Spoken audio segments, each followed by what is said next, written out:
चलिए शुरुआत करते हैं आज के इस सेशन के साथ।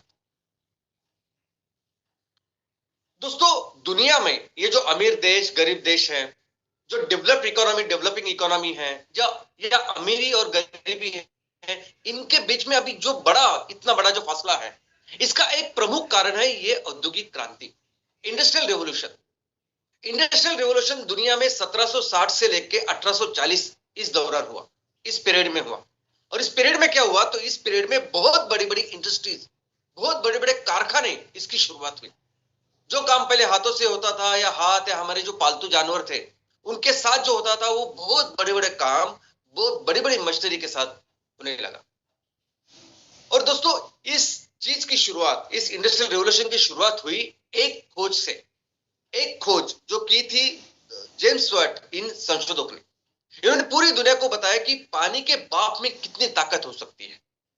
उस भाप के साथ कई सारे घोड़े या हाथों की ताकत, इतनी ताकत तैयार की जा सकती, बड़े बड़े यंत्र तैयार किए जा सकते हैं, और जिससे बहुत बड़े स्केल पे मैन्युफैक्चरिंग हो सकती है। और फिर शुरू हुआ उस मशीन की शुरुआत, उन यंत्रों की शुरुआत, जो यंत्र बेस्ड थे इस पानी के भाप के ऊपर। और फिर ये हाथों से लेके फिर मशीन प्रोडक्शन, मशीन मैन्युफैक्चरिंग, ऐसी सब शुरुआत हो। दोस्तों, इसके पहले यानी इंडस्ट्रियल रेवोल्यूशन शुरू होने के पहले किस तरह की इकोनॉमी थी? तो ये डिसेंट्रलाइज, रीजनल, लोकल ऐसी इकोनॉमी थी। पूरी दुनिया में, यानी सिर्फ भारत में नहीं, तो पूरी दुनिया में जो गांव या शहर थे, वहां लोगों की जो जरूरत थी, वहां के लोग वहां की जरूरतों को अपने जो वहां के अवेलेबल जो संसाधन है उससे वो वस्तुएं तैयार करते अपने हाथों से, जानवरों के साथ या छोटे छोटे यंत्रों के साथ, और उस चीजों को पूरा करते। जो भी रॉ मटेरियल, जो भी चीजें उनको लगती, वो वहां से ही वो उपलब्ध करते और वही बेचते। तो एक सेल्फ सफिशिएंट टाइप की एक इकोनॉमी थी। और ऑलमोस्ट पूरी दुनिया में इस तरह की इकोनॉमी फैल चुकी थी, इसलिए अमीर गरीबी का जो फासला था वो इतना ज्यादा नहीं था।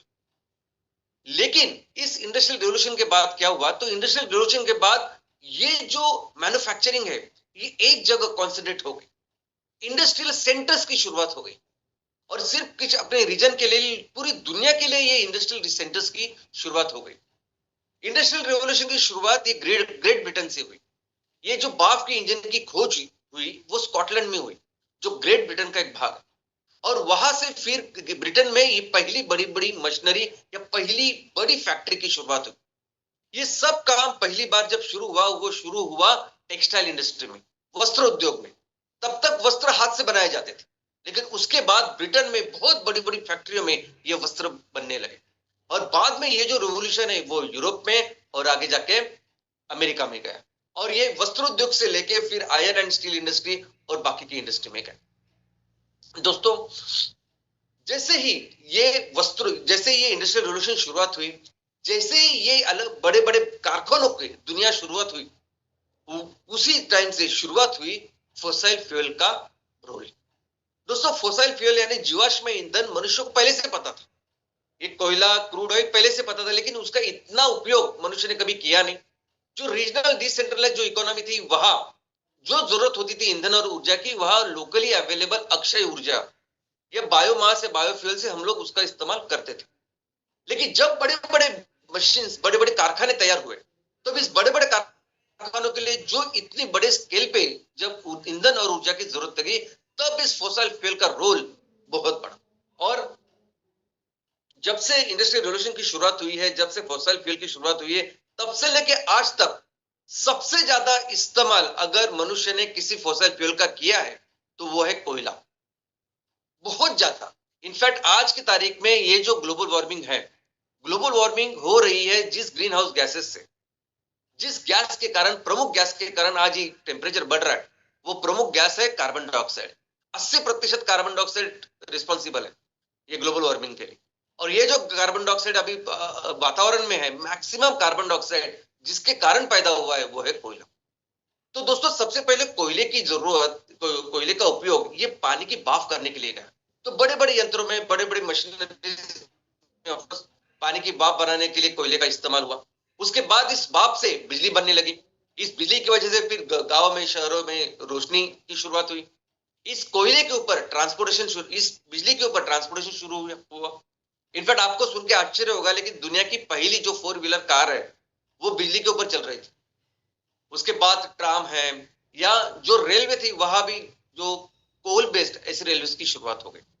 और कोल, ये कोयला जो है ऑलमोस्ट हर जगह पे इसका इस्तेमाल होने लगा, इंडस्ट्रियल, कमर्शियल, घरेलू, हर लेवल पे। और जैसे जैसे कोयला ये जरूरत बढ़ने लगी, तब एंट्री हुई और धीरे धीरे इंपॉर्टेंस बढ़ा इस क्रूड ऑयल का। क्रूड ऑयल की एंट्री जब हुई जब हमने इंटरनल कंबशन इंजन इसकी शुरुआत की। इंटरनल कंबशन इंजन एक ऐसी टेक्नोलॉजी थी कि जिसमें ये गाड़ियां फिर लिक्विड फ्यूल पे चलने लगी, यानी पेट्रोल डीजल पे चलने लगी। लेकिन बाद में बहुत इंपॉर्टेंट रोल इस क्रूड ऑयल का ट्रांसपोर्टेशन में रहा, यानी जेट फ्यूल, हवाई जहाज से लेके कई सारी जगह में ईंधन के तौर पर इसका इस्तेमाल होने लगा। लेकिन जैसे हमने क्रूड ऑयल का विघटन किया, अलग अलग उसके अलग अलग प्रोडक्ट्स निकाले, फिर हमें पता चला कि इससे कई सारे एप्लीकेशन, कई सारी चीजें बन सकती है, कई सारी चीजें हो सकती है। और ऐसे करके करके करके क्रूड ऑयल का जो इस्तेमाल है वो बहुत ज्यादा बढ़ने लगा, और आज उसका बहुत अहम रोल हमारी पूरी इकोनॉमी में है दोस्तों। लेकिन इसके पहले, इस क्रूड ऑयल के पहले जो कुछ इकोनॉमी थी जिसे हम सस्टेनेबल इकोनॉमी कहते हैं, जो एक्चुअली सस्टेनेबल इकोनॉमी थी, उसका बेस था एग्रीकल्चर। जो भी मनुष्य की जरूरत होती थी, यानी वो ईंधन ऊर्जा से लेके खाने से लेके कोई भी इंडस्ट्री उस टाइम में जो चलती थी, उसका जो बेस था वो एग्रीकल्चर था। उसके लिए जो रॉ मटेरियल लगता था वो एग्रीकल्चर से आता था। और ये जो एग्रीकल्चर बेस्ड इकोनॉमी थी, ये कार्बन न्यूट्रल थी। यानी पूरी दुनिया में जहां जहां सिविलाइजेशन थे, जहां जहां लोग बसे हुए थे और काम कर रहे थे, वहां की इकोनॉमी, अर्थव्यवस्था थी, वो पूरी तरह से नेचुरल, पूरी तरह से सस्टेनेबल और कार्बन न्यूट्रल थी, क्योंकि वो 100% एग्रीकल्चर बेस्ड थी। इनफैक्ट यही कारण है कि आज के तारीख में दुनिया में सबसे बड़ा जो संकट है इस क्लाइमेट चेंज का, यानी पूरी दुनिया आज खतरे के कगार पे है। इस क्लाइमेट चेंज को रोकने के लिए, इस संकट से जूझने के लिए जब पूरी दुनिया इकट्ठी होती है, जब यूनाइटेड नेशन कंटिन्यूअसली इसके ऊपर काम कर रही है, जब हर साल पूरे दुनिया के सभी जो मेन संस्था, जो राष्ट्राध्यक्ष है वो आते हैं सीओपी में, कॉन्फ्रेंस ऑफ पार्टीज में, और बात करते हैं इस क्लाइमेट चेंज की, तो उनका एक ही लक्ष्य होता है। उनका लक्ष्य क्या है कि ये जो प्री इंडस्ट्रियल एरिया, यानी ये औद्योगिक क्रांति की जब शुरुआत हुई, उसके पहले का जो टाइम था, वो पहले का जो टेम्परेचर, उसको आइडियल बेस लेवल पर पकड़ते हैं। और उसके बाद जो अभी हम टेम्परेचर बढ़ा रहे हैं, तो उसकी जो लिमिट है वो 1.5 डिग्री सेल्सियस ऐसे उन्होंने सीमित करके रखी है।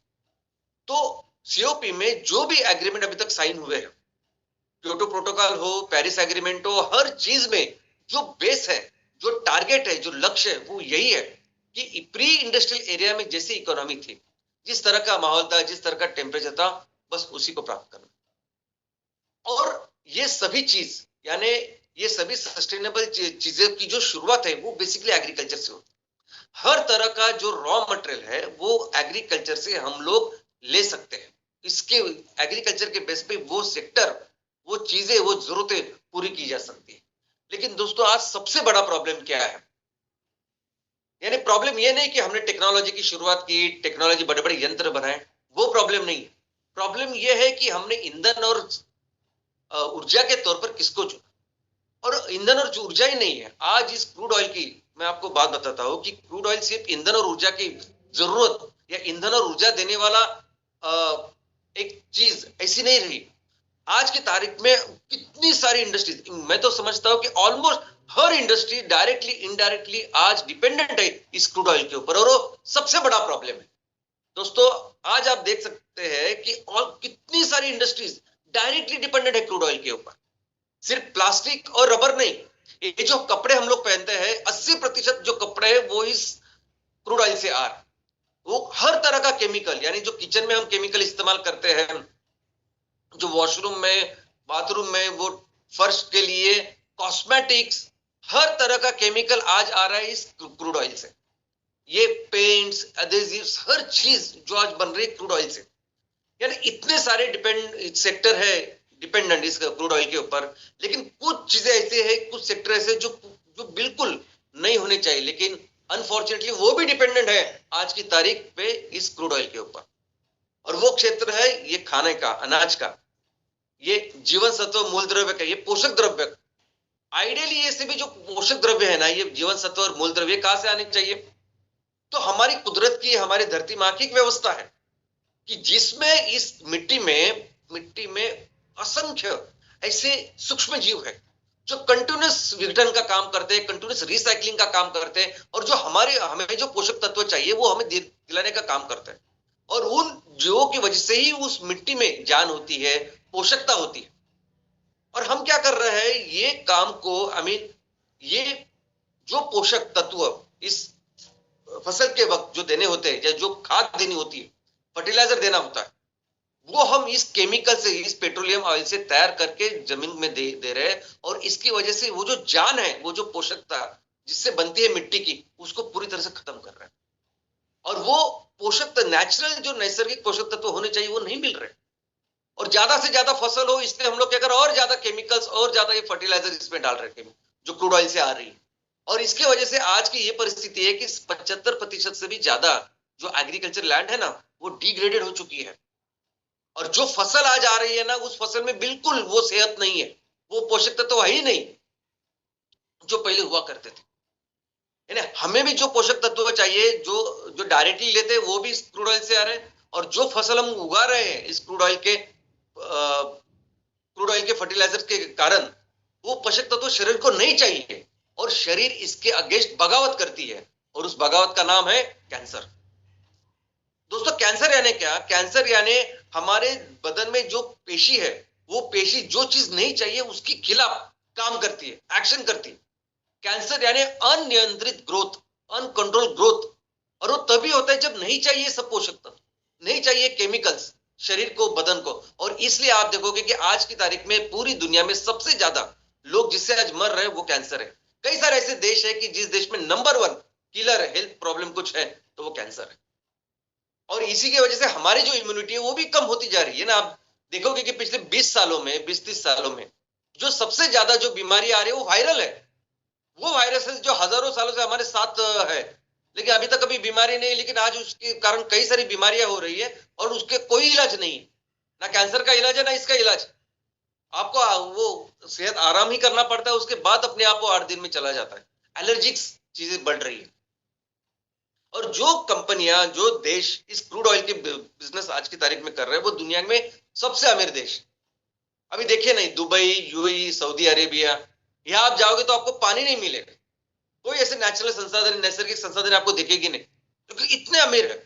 इतने अमीर क्यों है? इसका एक ही कारण है, वो है क्रूड ऑयल। और दुख की बात यह है ना कि चल रहा है, जो कुछ नई नई चीजें हम लेके आ रही है किसी भी सेक्टर में, वो सभी नए नए इक्विपमेंट हो, चीजें हो, प्रोडक्ट्स हो, वो सभी प्रोडक्ट्स भी और ज्यादा इस क्रूड ऑयल के ऊपर बेस्ड है। कोई भी इक्विपमेंट लीजिए, कोई भी चीज आप लीजिए, मैक्सिमम उसमें इस क्रूड ऑयल से जो चीजें निकलती हैं उसका उपयोग करते हैं। इतना ही नहीं, ये मॉडर्न फैशन हर 3 महीने, हर 6 महीने के बाद आपको अलग अलग फैशन दिखेगी। और वो फैशन क्या है? तो पूरे जो कपड़े वो दिखाते हैं, सब लोगों को प्रमोट करते हैं, वो सब मैक्सिमम ये एमएमएफ यानी क्रूड ऑयल बेस्ड एक सब कपड़े होते हैं जिसका विघटन नहीं होता। मॉडर्न फर्नीचर में भी अगर आप देखोगे तो पर्दे से लेके बेड, ये सोफा कम, ये सब कुछ जो बनता है ना, ये पूरा क्रूड ऑयल से आता है। और ये बहुत दुख की बात है। इनफैक्ट मैं तो आज कहता हूं कि आज की तारीख में हमारी पूरी इकोनॉमी, ये मॉडर्न जो इकोनॉमी है पूरी दुनिया की, सिर्फ भारत की नहीं, पूरी दुनिया की जो इकोनॉमी, वो पूरी तरह से बेस्ड इस ऑयल के ऊपर। ये ऑयल इकोनॉमी है जो हम आज चला रहे हैं। कई सारे इंडस्ट्रीज है जो पूरी तरह से डिपेंडेंट है इस क्रूड ऑयल के ऊपर। सिर्फ ईंधन और ऊर्जा ही नहीं, कई सारे डायरेक्टली इनडायरेक्टली जो सेक्टर्स है वो इस क्रूड ऑयल के ऊपर डिपेंडेंट है। और इसीलिए ये क्रूड ऑयल का जो बिजनेस है ना, ये इकोनॉमी जो है बहुत स्ट्रांग, डीप रूटेड ऐसी बन चुकी है। और ये बहुत बड़ा कारण है इस क्लाइमेट चेंज। लेकिन आज एक गुड न्यूज, एक बहुत अच्छी बात, एक आनंद की बात मैं आपको बताने वाला हूं। और वो ये है कि आने वाले दिनों में एक क्रूड ऑयल की जगह कुछ लेने वाला है, तो होगा बायोमास। सर, बायोमास आने वाले दिनों में नया क्रूड बनने वाला है। जो भी चीज आज क्रूड ऑयल कर रहा है, उसके वजह से जो भी चीज जो हमें मिलती है, हम इस्तेमाल करते हैं, वो सब चीजें बायोमास से आने वाली है। बेसिकली हर कोई चीज जो हम इस्तेमाल करते हैं, खाते हैं, ईंधन और ऊर्जा के तौर पर इस्तेमाल करते हैं, ये सब चीज, इस सब की जो सोर्स है वो है बायोमास। इनफैक्ट अभी इस फोसिल फ्यूल के बारे में, इस कोयले के बारे में, तेल के बारे में मैंने जो सब कुछ बताया, सब जीवाश्म ईंधन की भी जो शुरुआत है, जीवाश्म ईंधन जो भी बना है वो बायोमास से बना है। यानी हजारों लाखों साल पहले ये जो बायोमास धरती के ऊपर था वो नीचे जमीन में गाड़ दिया गया और अंडर हाई प्रेशर टेम्परेचर एक तो वो सॉलिड फ्यूल बना यानी कोयला बना, नहीं तो वो लिक्विड द्रवरूप ईंधन बना, क्रूड ऑयल बना, नहीं तो वायुरूप ईंधन या नेचुरल गैस बनी। तो ये जो भी क्रूड ऑयल आज आज उसका रोल है, क्रूड ऑयल से वजह से हम जो भी काम कर रहे हैं बेसिकली उसका सोर्स है बायोमास। लेकिन हमने ये काम करने के लिए वो नीचे जो प्रकृति ने जिसे गाड़ा है उसको निकालने की कोई जरूरत नहीं। यही काम जो हम हमारे जमीन के ऊपर जो बायोमास है उसको होगा कि उसके साथ आराम से कर सकते हैं। बस यही हम गलत काम कर रहे हैं। और दोस्तों ये जो बायोमास है ना, ये जो बायोमास जो खेती से तैयार होता है, यानी खेती से हम सिस्टमेटिकली तैयार कर सकते हैं। हम हर तरह की इंडस्ट्री, यानी आप प्लास्टिक रबर से लेके हर कोई चीज जो आज हमें बनानी है, जो सस्टेनेबल करनी है, या कोई भी इंडस्ट्री, पेंट हो, केमिकल्स हो, कॉस्मेटिक्स हो, हर इंडस्ट्री के लिए जो रॉ मटेरियल है वो इस बायोमास से आ सकता है, वो इस खेती से आ सकता है 100%। और सबसे अच्छी बात क्या है कि ये बायोमास, ये खेती हमारी हर हर इंडस्ट्री की जो जरूरत है उसको पूरा करेगी करेगी, लेकिन उसी के साथ हमारा ये जो इकोसिस्टम है, ये जो पर्यावरण है उसका ख्याल रखती है। और ये सबसे अच्छी बात है जो हजारों सालों तक फिर हम ऐसे चलता रह सकता है। तो बायोमास का मतलब क्या है, अगर आप टेक्निकली देखोगे, अगर आप बिजनेस के एंगल से देखोगे, तो biomass is organic material. Organic material जिसका इस्तेमाल भाई ईंधन ऊर्जा के तौर पर, खाने के तौर पर, रॉ मटेरियल के तौर पर हम कर सकते हैं। लेकिन सबसे अच्छी बात क्या है, ये बायोमास जो है रिन्यूएबल है, अक्षय है, सदैव है। तो कौन तैयार करता है ये बायोमास? तो दोस्तों बायोमास तैयार करता है हमारी माँ, हमारी प्रकृति। दोस्तों करोड़ों सालों से इस धरती ने, इस प्रकृति ने, इस हमारी माँ ने एक बहुत अच्छी व्यवस्था तैयार करके रखी है जिसमें इस बायोमास का जन्म होता है, बायोमास की उत्पत्ति होती है। ये जो मिट्टी है, इस मिट्टी में इतने असंख्य सूक्ष्म जीव माँ ने तैयार करके रखे हैं कि जो कंटिन्यूसली विघटन का, रिसाइकलिंग का काम करते हैं, सस्टेनेबिलिटी का काम करते हैं। जो भी चीज हम इस्तेमाल करके छोड़ देते हैं ना, ये सूक्ष्म जीव है जो उसका विघटन करके फिर से वो तत्व हमें लाके रखते हैं कि चलो अभी आगे के फिर से बनाओ। ये हवा, ये वातावरण जिसमें कार्बन डाइऑक्साइड, ऑक्सीजन है, ये सूरज की रोशनी, पानी, ये सब कुछ ऐसी व्यवस्था माने तैयार करके कि इस व्यवस्था में इस बायोमास का जन्म होता है। और ये जो प्रक्रिया है, ये जो रिएक्शन है कि जिसमें ये बायोमास बनता है, उस प्रक्रिया को हम कहते हैं प्रकाश संश्लेषण। उस प्रक्रिया को हम कहते हैं फोटोसिंथेसिस। दोस्तों दुनिया में हर कोई जो एनर्जी है, यानी मेरे अंदर भी जो एनर्जी है, मैं जो बात कर रहा हूं आपसे, ये टीवी, ये लाइट जल रही है, पंखा, जो कुछ है, हर तरह की जो एनर्जी इस पृथ्वी के ऊपर है उसका मूल सोर्स है सूरज, सूर्य। उसकी जो एनर्जी, उसी के इस्तेमाल से हम लोग ये सब काम कर रहे हैं। लेकिन ये जो एनर्जी है जो हमारे आजू बाजू है, उसको हम ऐसे इस्तेमाल नहीं कर सकते। कैसे इस्तेमाल करते हैं? तो प्रकृति ने उसका एक तरीका तैयार किया है कि वो एनर्जी को लेके वो ऐसे फॉर्म में तैयार करती है कि जिसको हम इस्तेमाल कर सके। तो ये जो लाइट एनर्जी है उसको केमिकल एनर्जी में कन्वर्ट करने की जो प्रक्रिया है वो प्रकाश संश्लेषण है। प्रकाश यानी सूरज की रोशनी, और संश्लेषण यानी प्रक्रिया, निर्माण करना। तो ये प्रोसेस है कि जिससे ये बायोमास तैयार होता है। और इसके लिए क्या लगता है? इसके लिए लगता है ऑफकोर्स ऊर्जा यानी सनलाइट, उसके लिए लगता है कार्बन का सोर्स, कार्बन डाइऑक्साइड, और हाइड्रोजन का सोर्स वो है पानी। दोस्तों इस पेशी का, इस वनस्पति के अंदर एक स्पेशल एक प्रोटीन होता है जिसे रिएक्शन सेंटर कहते हैं। वो प्रोटीन बेसिकली ये जो प्रक्रिया है वो करता है, और इस प्रोटीन का नाम है क्लोरोफिल। और जो एक कैप्सूल में होता है जिसका नाम है क्लोरोप्लास्ट। तो ये जो प्रोटीन है वो एक्टिवेट होता है, और ये एक्टिवेट होके ये सभी प्रक्रिया पूरा करता है। सबसे अच्छी बात क्या है कि ये क्लोरोफिल, ये जो प्रोटीन है जो एक काम करता है, उस प्रोटीन का जब उस लाइट पड़ती है उसके ऊपर, तो वो ब्लू और रेड ये सभी तरह की जो लाइट है वो उसको एब्जॉर्ब करता है, और सिर्फ ग्रीन जो है हरा लाइट उसी को परावर्तित करता है, उसको उसी को ट्रांसमिट करता है। इसीलिए ये सब पेड़ पौधे हमें हरे दिखते हैं, हरे नजर आते हैं। और ये जो रिएक्शन है ना, इस रिएक्शन में एनर्जी ज्यादा अंदर जाती है और बाहर बिल्कुल बहुत कम निकलती है, इसलिए इसका नाम है एंडरगोनिक रिएक्शन। दूसरी रिएक्शन जिसमें कम जाती है एनर्जी और बाहर ज्यादा निकल, जैसे हम लोग कुछ खाए, बिस्किट खाया तो थोड़ा सा कुछ एनर्जी लगे नहीं खाने के लिए, लेकिन उसके बाद बहुत ज्यादा एनर्जी मिलती है, तो वो एक्सर्गोनिक है। ये एनर्जी है कि जिसमें सूरज की रोशनी लेते हैं, सूरज की ऊर्जा लेते हैं और उसको अंदर उस खाने के अंदर वो परावर्तित करते हैं, इसे एंडरगोनिक रिएक्शन कहते हैं। और इसी के साथ फिर ये प्लांट, ये वनस्पति क्या तैयार करते हैं, तो ये पहले तो ऑक्सीजन छोड़ते हैं, कार्बन डाइऑक्साइड लेते हैं, उसका कार्बन का यूज करते हैं खाने में और ऑक्सीजन छोड़ते हैं। पानी लेते हैं, उससे हाइड्रोजन लेते हैं और कार्बन और हाइड्रोजन मिलके वो कार्बोहाइड्रेट तैयार करते हैं, खाना बनाते हैं, हमारे लिए खाना बनाते हैं, कार्बोहाइड्रेट बनाते हैं और हमारे लिए शुद्ध हवा, यही प्रकाश संश्लेषण प्रक्रिया ही बनाती है। और दोस्तों ये जो खाना है, ये जो कार्बोहाइड्रेट है, ये प्राइम एनर्जी है दुनिया के ऊपर। मैं जब बोलता हूं कि मेरे अंदर जो एनर्जी वो सूरज से आ रही है, वो आ रही इसलिए क्योंकि मैंने ये कार्बोहाइड्रेट खाया है। मनुष्य जो है तो डायरेक्टली वनस्पति को खाता है, उसको एनर्जी मिल सकती है, नहीं तो वो ऐसे प्राणी जानवर उनको खाता है कि जो उनके ऊपर डिपेंडेंट है। तो पूरी पृथ्वी तल के ऊपर जितनी भी एनर्जी है, वो एनर्जी तैयार करने का काम ये प्रकाश संश्लेषण प्रक्रिया करती है। पृथ्वी के ऊपर जितना भी ऑक्सीजन है, वो ऑक्सीजन तैयार करने का काम ये प्रकाश संश्लेषण प्रक्रिया करती है। ये इसलिए इतनी इंपॉर्टेंट है। लेकिन उससे भी एक चमत्कारिक चीज मैं आपको बताना चाहता हूं दोस्तों। ये पृथ्वी का जो कॉम्पोजिशन था बहुत पहले, ये बाकी के ग्रह जैसे ही था। बाकी के ग्रह जैसे इस पृथ्वी के ऊपर हाइड्रोजन ज्यादा थी, हाइड्रोजन सल्फाइड ज्यादा था। और सबसे पहले ये जो प्रकाश संश्लेषण प्रक्रिया है, फोटोसिंथेसिस, ये पेड़ पौधों ने नहीं शुरुआत की, तो एक पेशीय सूक्ष्म जीवों ने शुरुआत की। और जो इन्होंने शुरुआत की उस टाइम उन्होंने कार्बन डाइऑक्साइड से कार्बन लिया, लेकिन हाइड्रोजन उन्होंने पानी से नहीं लिया।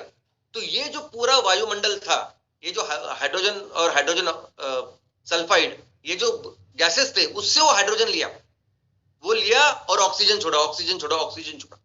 और ये वो प्रक्रिया है कि जिसकी वजह से पृथ्वी का जो वातावरण है वो तैयार हुआ, जिसमें ऑक्सीजन इतनी ज्यादा है। यानी पृथ्वी के ऊपर ये वातावरण तैयार करने का काम भी ये प्रकाश संश्लेषण इस प्रक्रिया ने किया है। और इसी इवेंट को ग्रेट ऑक्सीजनेशन इवेंट ऐसा कहा गया है। दोस्तों ये जो फिर वातावरण का कंपोजिशन बना, जो हाइड्रोजन सल्फाइड कम हुआ, ऑक्सीजन इतना ज्यादा हुआ, उसके बाद अलग अलग नए नए जीवों की, कॉम्प्लेक्स जीवों की उत्पत्ति हो गई। हम भी इसी कारण तैयार हुए, मनुष्य इसी कारण तैयार हुआ है। और ऐसी परिस्थिति में जब करोड़ों सालों से ये जो व्यवस्था कुदरत ने, धरती माँ ने की है हमारे लिए, बहुत सुंदर ऐसी प्रक्रिया, क्या हम इसे रिप्लेस कर सकते हैं? बिल्कुल नहीं। और करना चाहिए, मुझे तो लगता है सोचना भी नहीं चाहिए। हम सोच भी नहीं सकते, हम इसके पास आ भी नहीं सकते, हम कंपेयर भी नहीं कर सकते। लेकिन आज हम ये छोड़ के एक ये सूरज की रोशनी कैप्चर करने का एक अपना तरीका हमने ढूंढ के निकाला है, और वो क्या है? तो वो है सोलर, यानी रिन्यूएबल एनर्जी के नाम पे आज सबसे ज्यादा इन्वेस्टमेंट जिसमें हो रही है, जिस सेक्टर में हो रही है, वो है सोलर सेल्स। और सोलर सेल्स के से क्या करते हैं हम लोग? कोशिश करते हैं कि सूरज की रोशनी को कैप्चर करें और उसका उपयोग करें। और उसके लिए क्या कर रहे हैं? तो ये जो मटेरियल हम लोग बना रहे हैं, उससे वो सरफेस गर्म होता है। वैसे भी आमतौर पर कोई भी चीज जो बहुत जल्दी तपती है, उसके कॉम्पोजिशन की वजह से आप धूप में रखेंगे तो गर्म होगी, और गर्म होगी तो उसका इमीडिएटली उस गर्मी का इस्तेमाल करना चाहिए। यहाँ क्या होता है कि वो इलेक्ट्रॉन्स एक्टिवेट होते हैं, वो मूवमेंट करते हैं, जिसकी वजह से बिजली तैयार होती है। और वो बिजली एक तो इमीडिएटली आप वो जो बिजली है, एनर्जी है, उसका इमीडिएटली आप उपयोग करो, लेकिन वो इमीडिएटली उपयोग बहुत जगह पे नहीं जमता। तो इसलिए क्या करते हैं? तो इसको स्टोर करते हैं, बैटरी।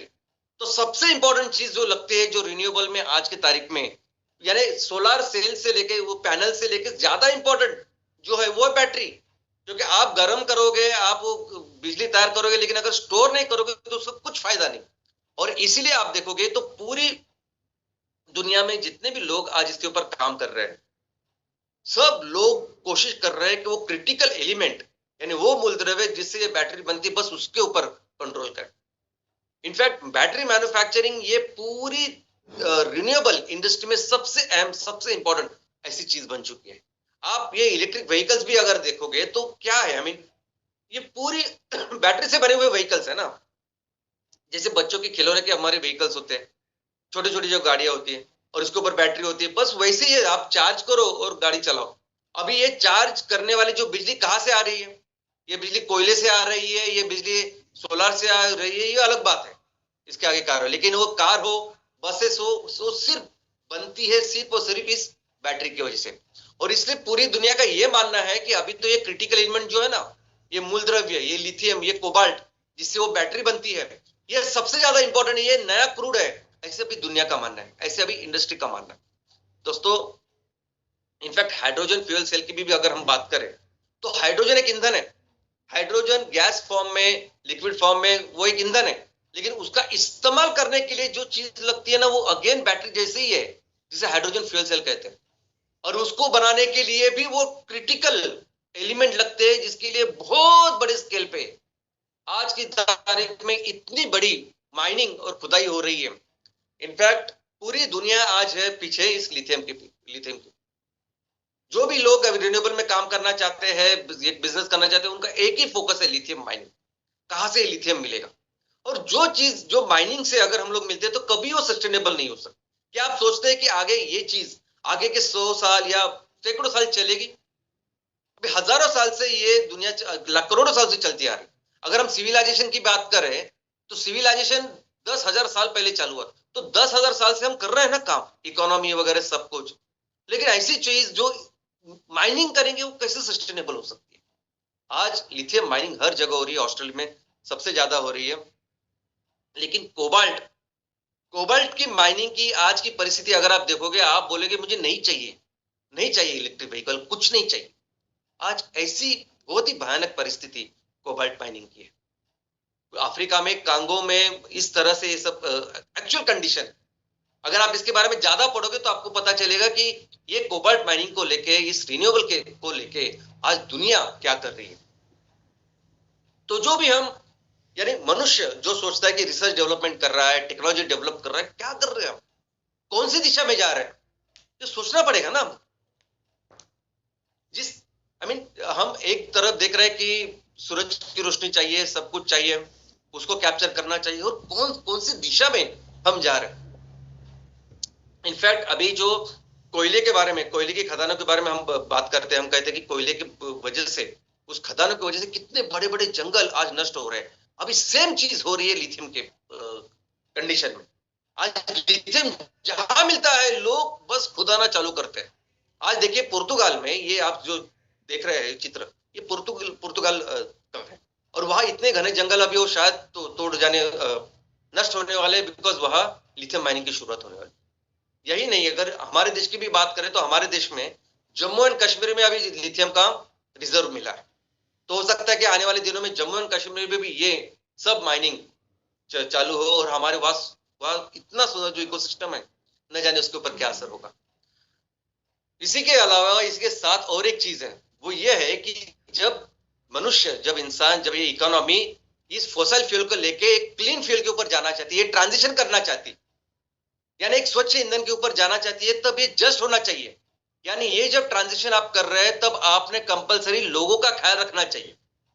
लोगों का ख्याल, उनकी नौकरी का ख्याल, उनके रोजगारों का ख्याल, पर्यावरण का ख्याल वो रखना चाहिए। और इसे ही कहते हैं जस्ट ट्रांजिशन। यानी आप जब बोल रहे हैं कि रिन्यूएबल होना चाहिए, आपको टेम्परेचर कम करना है, सब चीजें कर रहे हैं, और जिस दिशा में आप जा रहे हैं उस दिशा में जाते जाते आपने ये देखना चाहिए कि लोगों के ऊपर क्या असर हो रहा है, सोसाइटी के ऊपर क्या असर हो, क्या होने वाला है आने वाले दिनों में। और ये पूरी जो परिस्थिति आज जो हमारे सामने है ना, जो चल रहा है, जिस दिशा में हम चल रहे हैं, वो सब देख के सिर्फ मेरे दिल में, मेरे दिमाग में सिर्फ एक ही ख्याल आता है, और वो ये आता है कि क्यों कर रहे हैं हम ये अक्षय ऊर्जा जो है, ये सदैव अखंड ऊर्जा है, ये सूरज की ऊर्जा है जो हमेशा हमारे लिए अवेलेबल है। और उसको कैसे ले, इसका बहुत ही सिंपल आसान तरीका कुदरत ने, हमारी माँ ने हमारे सामने ऐसे रखा है। तो क्यों ये छोड़ के हम बाकी को कुछ कर रहे हैं? कोई जरूरत नहीं है, कोई जरूरत नहीं है। सब चीजें करने की इतना आसान तरीका इस माँ ने हमारे लिए तैयार करके रखा। हमें मनुष्य को कभी नहीं भूलना चाहिए कि ये जो कुदरत है, ये जो धरती माँ है ना, ये पिछले 4.5 से करोड़ सालों से है इधर, और आज भी इस धरती के ऊपर करोड़ों जीव है। अनुमानित है कि 40 से 50 करोड़ के स्पीसीज है, उसमें से एक स्पीसीज है हम मनुष्य। और हर एक स्पीसीज, चाहे वो जमीन पे हो, पानी में हो, कहीं भी हो, उसकी हर जरूरत का ख्याल रखती है प्रकृति। और आज ही नहीं, कई सालों से, करोड़ों साल से चलती आ रही है। और इसलिए हमारा क्या काम है कि हमें सिर्फ इस ये जो व्यवस्था माँ ने तैयार करके रखी है, ये जो प्रकृति के नियम, बस उसको समझना और उसी राह पर चलना, यही तो काम करना है हमें। लेकिन हम समझते ही नहीं। अभी जो भी जरूरत हमें लगती है ना, जो भी जरूरत, वो पूरी जरूरत पूरी कर सकती है माँ, ये प्रकृति। कोई कुछ उसके खिलाफ करने की जरूरत ही नहीं है। इनफैक्ट अगर मैं सिर्फ ईंधन और ऊर्जा की बात करूं, ईंधन और ऊर्जा, और हम ये पूरा जो कुछ खुदाई विदाई सब कुछ कर रहे हैं, जो भी विनाश कर रहे हैं हम लोग, ये सब उस बैटरी सब चीजों के लिए कर रहे हैं, उस सोलर की एनर्जी, सूरज की एनर्जी कैप्चर करने के लिए कर रहे हैं, सब कुछ कर रहे हैं। लेकिन क्या हमको पता है कि आज की तारीख में ये प्रकृति, ये पूरा जो सिस्टम है, कितनी एनर्जी हमारे लिए कैप्चर कर रहा है? कितनी सूरज की रोशनी, एनर्जी हर साल कैप्चर हो रही है? 8 गुना। पूरे दुनिया में जितने भी देश है, जितने भी लोग रहते हैं, जितने अलग अलग हमारी जरूरत है, जितनी भी एनर्जी हमें लगती है ना, उससे 8 गुना माँ प्रकृति हर साल कर रही है, उसको कैप्चर कर रही है। हमें तो सिर्फ वो काम करना चाहिए ना। और अगर हम लोग स्पेशल एफर्ट करें, इसको समझे, इस तरीकों को समझे, इस प्रिंसिपल को समझे, तो जो भी हमारी जरूरत है और जिधर भी है दुनिया के किसी भी कोने में, हम कर सकते हैं। बायोमास उगा सकते हैं, चाहे वो नेपियर घास हो, चाहे वो अलगे हो, चाहे वो वाटर हायासिंथ हो, कोई भी हो। और उससे जो भी आपको एनर्जी, जो भी हमें एनर्जी चाहिए, ट्रांसपोर्टेशन से लेके कुकिंग, इंडस्ट्रियल, कमर्शियल, हर तरह की एनर्जी, ईंधन ऊर्जा, और हर तरह का कारोबार उसमें चल सकता है, ऐसी चीज है। और दोस्तों, ये ऐसी कंडीशन में ये जो नेपियर ग्रास है ना, ये नेपियर ग्रास तो हमारे देश के लिए, हमारे किसानों के लिए एक वरदान है। ये नेपियर घास आने वाले दिनों में, ये बायोमास आने वाले दिनों में बहुत ही महत्वपूर्ण होने वाला है। और इस बायोमास की वजह से बहुत अच्छा इनकम हमारे किसानों को होने वाला है। दुनिया में सबसे ज्यादा बायोमास तैयार करने वाला देश हमारा देश बनने वाला है। और जहां तक ये बैटरी की बात है ना, बैटरी की, तो हमें जरा भी, मुझे लगता है कि कॉमन सेंस नहीं है कि करोड़ों साल पहले, लाखों साल पहले जिसमें ऊर्जा बैठी है, जिसमें ऊर्जा है ऑलरेडी, उसका इस्तेमाल आज हम कर रहे हैं। ये क्रूड ऑयल हम आज इस्तेमाल कर रहे हैं, ये कोयला जो आज हम इस्तेमाल कर रहे हैं, उसमें जो एनर्जी भरी हुई है कुदरत ने, वो हजारों साल पहले की है। तो सबसे अच्छी बैटरी अगर कुछ है तो ये बायोमास है। क्या जरूरत है ये सब खुदाई, ये सब कुछ करने की? और ये जो काम हम कर रहे हैं ना, ये एम कोल और एम मिथेन, एम सीएनजी, एम पिलेट, ये बेस्ट सोर्स है। और यही तरीका है काम करने का, यही सही तरीका है, सस्टेनेबल तरीका है कि जिसमें हम प्रकृति का बिल्कुल अच्छी तरह से ख्याल रख सकते हैं, और जो हजारों सालों तक कर सकते हैं हम आने वाले दिनों में। और इतना ही नहीं है, ये जस्ट ट्रांजिशन जिसको कहते हैं ना, अभी हमारे सामने है कि एक प्रकल्प, एक प्रोजेक्ट लगाने के बाद कितने सारे किसानों को उससे फायदा होता है, कितने सारे लोग हैं जिसको रोजगार की होती है, कितने सारे लोगों को हम सपोर्ट कर सकते हैं। तो यही राइट वे है, यही जस्ट ट्रांजिशन। और दोस्तों, मैं एक बार फिर से बोलता हूं कि आने वाले दिनों में क्रूड ऑयल की जगह ये बायोमास लेने वाला है, और पूरी दुनिया में सबसे ज्यादा बायोमास तैयार करने वाला, मैन्युफैक्चर करने वाला और उसको एक्सपोर्ट करने वाला अगर कोई देश होगा तो भारत हो। और इसका कारण होगा हमारा किसान। ये सब काम हमारा किसान करने वाला। आने वाले दिनों में ये खेती, ये जो पेशा है ना, ये सबसे ज्यादा सेलिब्रेटेड, सबसे ज्यादा इंपॉर्टेंट ऐसा पेशा बनने वाला है। ये बायोमास है जिसकी वजह से आने वाले दिनों में हमारे किसानों की जो कंडीशन है वो बहुत बेहतर होने वाली। हम पूरी दुनिया के लिए ईंधन और ऊर्जा में सबसे ज्यादा जो निर्यात, वह भारत की आने वाले दिनों में होने वाली। और इसी की वजह से हमारा भारत देश दुनिया की नंबर 1 इकोनॉमी बनेगा। लेकिन इतना ही नहीं कि हम ये काम करके पूरी दुनिया को बता देंगे कि सही रास्ता क्या है, कौन सी दिशा में पूरी दुनिया को जाना चाहिए, जो सस्टेनेबिलिटी का सही रास्ता है। और इसी के कारण मिलकर हम सब अपने देश को फिर से दुनिया का सबसे महान विश्व गुरु देश बनाएंगे। धन्यवाद। जय हिंद, जय हिंद।